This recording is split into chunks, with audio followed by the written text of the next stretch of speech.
How about how you responded to it or reacted to it? You know, was it in a classy manner? And I know sometimes people say, well, they wouldn't have hurt me any other way if I didn't go off like this. Maybe sometimes I just have to go off. Do you really?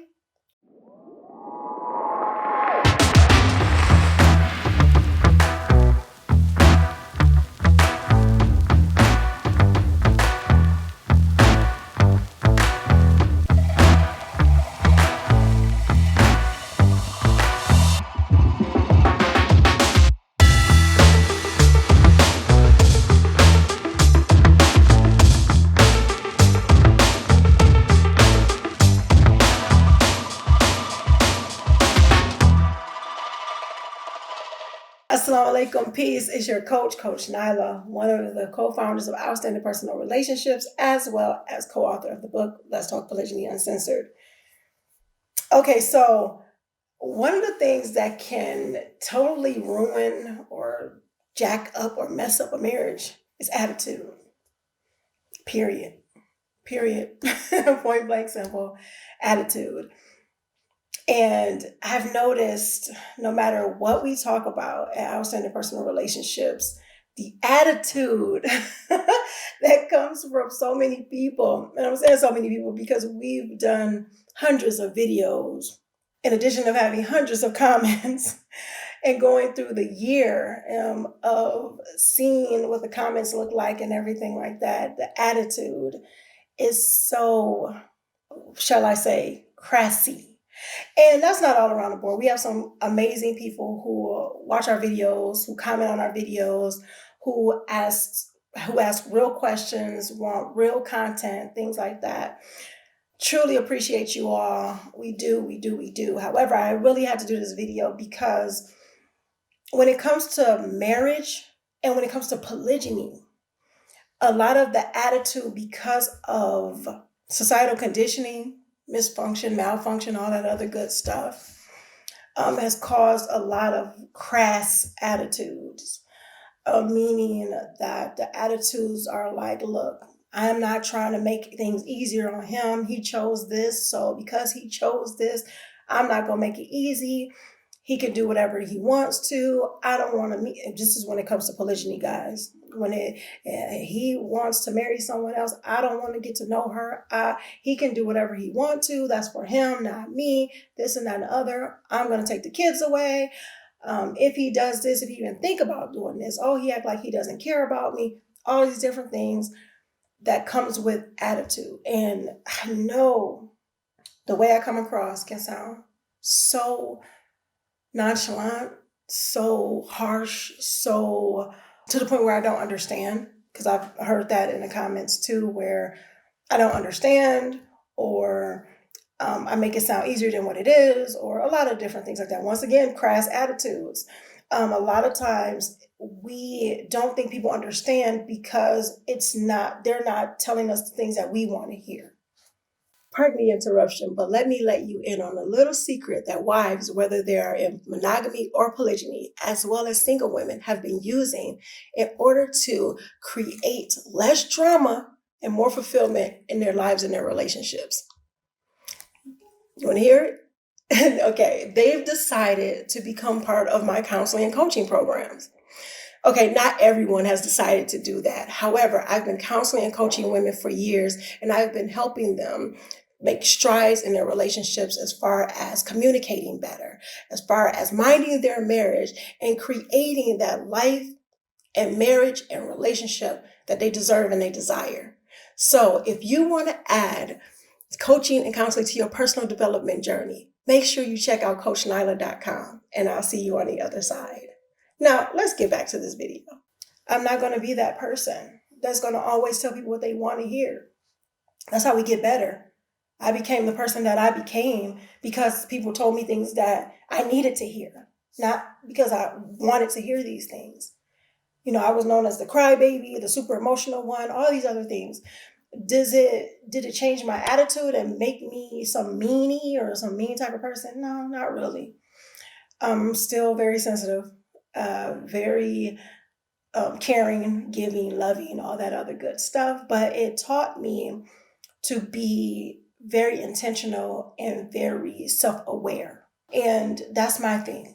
That's what I want to do for other people. That's what I want to get people to understand, that it's not always just about us and how we feel about things. Not saying our feelings are not important, because they are very important. However, we got to realize our feelings aren't the only feelings that matter. I did a video on that before, so I'm not going to get into it too much in this one. However, but our attitudes.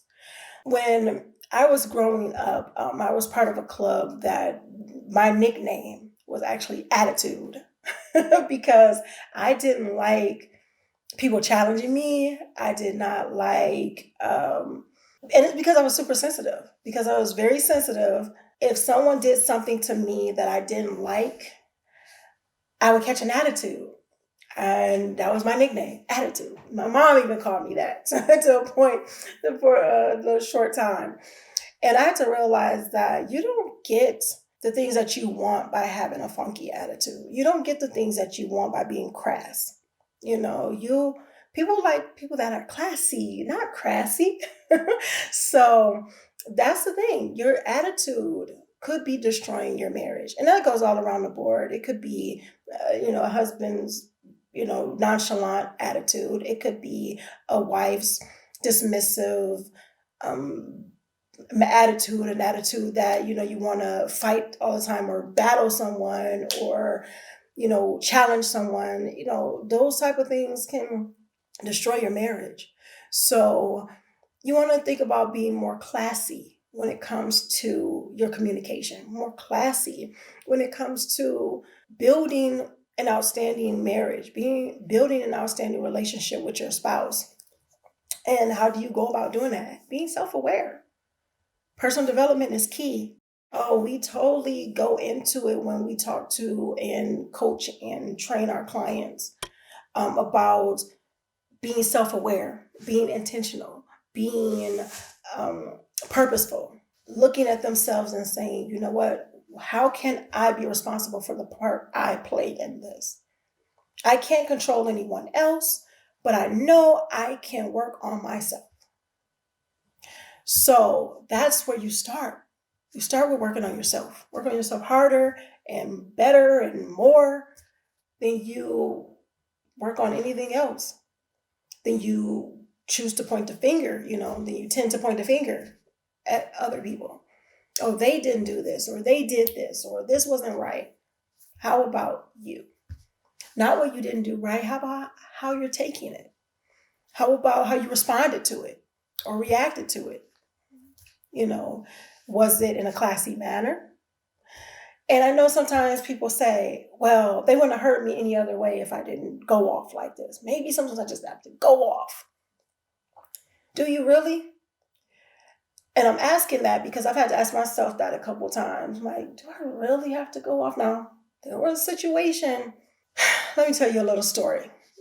Where I went off, and I actually, when I go off, whenever I do, which is not as often, it's not a lot, but whenever I do, because I tell people that you got to be careful with poking the bear, and not just with me, with anybody. If you have a person that's quiet or a person that doesn't raise up or make a lot of noise or anything like that, just really be careful with backing the dog in the corner, poking the bear, whatever other phrase you want to put up in there.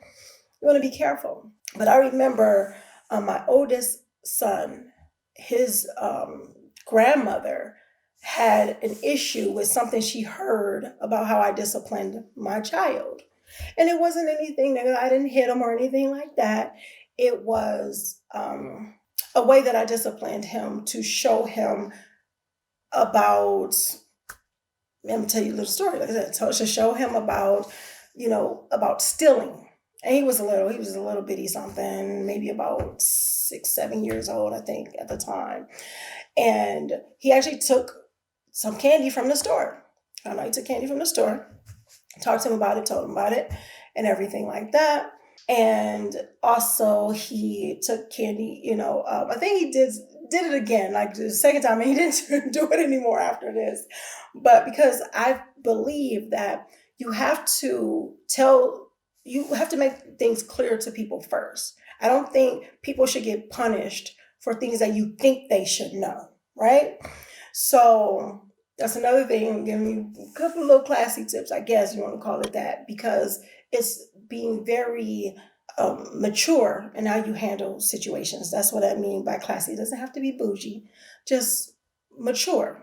So with my son, after speaking with him first about it, and then it happened again, I say that, people who get caught stealing, they go to jail. Certain things that happen, or not only they go to jail, they get secluded or separated from kind of society, which, go to jail, whatever. Because I'm like, I do put, fear. I believe in that. Putting fear into, sometimes we get motivated by fear. So I believe in that as well. Judge me if you want to. That's how it goes. Anywho, we had this furnished basement. Really nice, everything like that. A finished basement, because it was the only thing that was in there was a desk and a futon, but it was a finished basement. It was pretty nice, everything like that. So he couldn't be in his room. He was in the finished basement for a day. And apparently the information got to his grandma, and it wasn't that he, no one checked on him and see how he was doing. It was a finished basement, had a bathroom, had everything. It was really nice. Anywho, but she's never been to the house. She never seen it. She didn't know. So instead of asking me what happened, she assumed, caught herself snapping off on me or whatever the case may be, knowing how I am with my children, that I'm very kind and I'm not abusive or anything like that. So she snapped off on me, and I snapped back because she came to me in an accusatory tone, and I just really went off, and I was like, you don't know, you've never been to my house, you don't know what it looked like, you don't know what you're talking about. But yeah, kind of snapped on her, and I think I hung up on her. I usually don't hang up on people. However, that was not classy. That was not a classy thing to do. Felt bad. I called her back and I apologized. I said, you know what? I shouldn't have did that to you. And I'm taught to respect my elders. And she's old enough to be my mom. So, that was my son's grandma. I apologized. She said, you know what? I understand. That's good. I appreciate your apology. But she said, you know what? It's not needed, because I may not have heard you if you wouldn't have done it any other way. And that's because she was one of the people that called me a crybaby when I was, when I was younger, when I was a young teenager and everything like that. She was, she felt that I was very soft, very simple, very sensitive, extremely sensitive. And that people would just look over me because of that. Here's the thing, though. It's really bad that society puts it in your head, if you are soft-spoken, if you are sensitive, if you are an empath or anything like that, that you are weak, that you got to be passed over, that people won't listen to you. I remember stating, I was like, man, do I have to be mean? Do I have to be the B word? Do I have to be a witch, a snitch, a trick, all that, whatever? I don't know what you want to call it. But if you want to do, I want to be somebody that snaps off on people in order to get my way or get hurt or be heard. That's not classy. That's crassy. And I know people will say, well, those are the people that get heard. Those are the people who get their way. Not really. They get looked at in a certain way. Now, people may have the fear or the annoyance of, or the idea of not wanting to tick this person off, not wanting to hear their mouth. Now, that's how people get their way, so to speak. But do you want to be that person? Do you want to be the person that you don't have a great connecting relationship because, they just want to not hear your mouth? It's like, I don't want to hear her mouth, so let me just do this. Sometimes it's okay for some people. Sometimes people will be like, that's fine with me, because as long as I get what I want, as long as I get my way. But then at the end of the day, then they're like, well, why aren't people around me? Or why people don't do the stuff why don't people do it out of the kindness of their hearts? That's usually the reason why, because there's no connection there. It's like, I only did it out of obligation, or I did it because I don't want to hear your mouth. And that's pretty much about it. Not because I care about you, not because, I want to see you happy, not because of any of these type of things. So that's what I mean by being classy versus crassy, and is your crassy attitude killing your marriage? Is it one of those things where it's like, I don't want him to, I don't want it to be easy on him, or I'm not going to back down. I used to have this saying that, oh, I don't want to be a punk. That's so masculine. That's so masculine, ladies. We don't want to do that. I learned to be more feminine with my approach, even being a sensitive person, because after a while, my nature is sensitive. I'm sensitive in nature. I'm an empath by nature. That's me. However, because people stated that you need to be more assertive, you need to be more this, I started going against my nature, and I wasn't happy. And people didn't know which person to get, that they were going to get. So I started saying, you know what? This is who I am. And I like that person. I didn't like the crassy person. I didn't like the person that, had to raise up in order to get her way. I didn't like that. So I'm like, look, if it's not meant for me, then it's not meant for me. Or if this person's going to treat me this way, that's a them problem, not a me problem. And then I'm just going to go about my merry old way.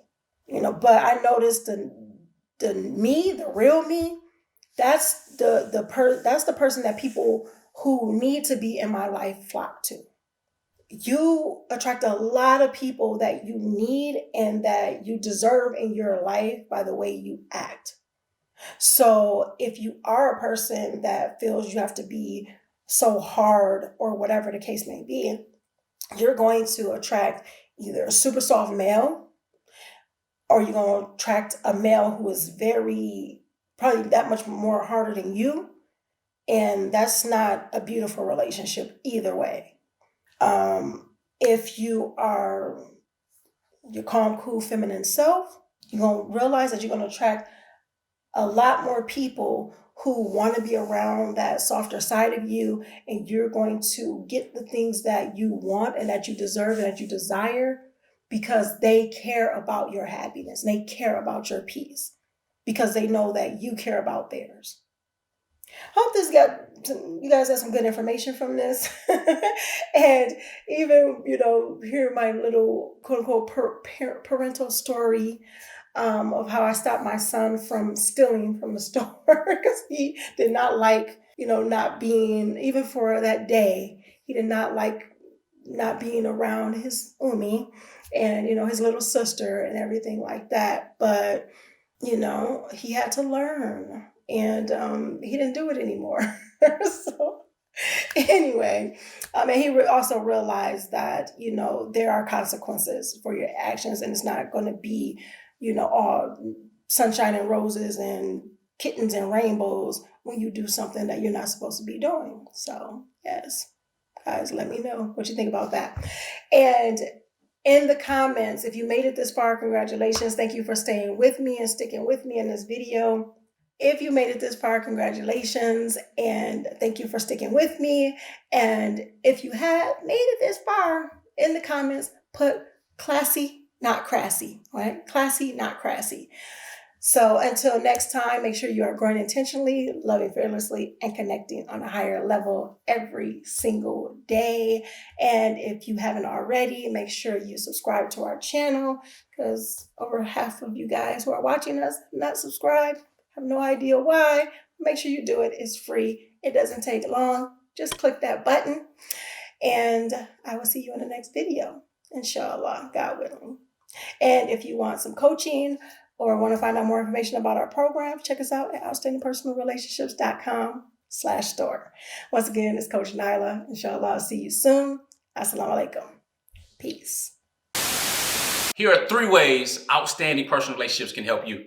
Make sure you guys are following us on our social medias at Outstanding Personal Relationships on YouTube and Facebook, and on IG at Outstanding Relationships, and also Clubhouse under our names. And make sure you go to outstandingpersonalrelationships.com and sign up for our email list. And there you will get updates on our new book, Let's Talk Polygyny Uncensored. Absolutely. And Last but not least, when it comes to coaching or counseling, if you want to work with us one-on-one or in group settings, make sure you're on that website and reach out to us because we do have very limited spots and we usually have a wait list. So with that being said, GLC. Make sure you are growing intentionally, loving fearlessly, and connecting on a higher level every single day. Assalamu alaikum. Peace. Peace.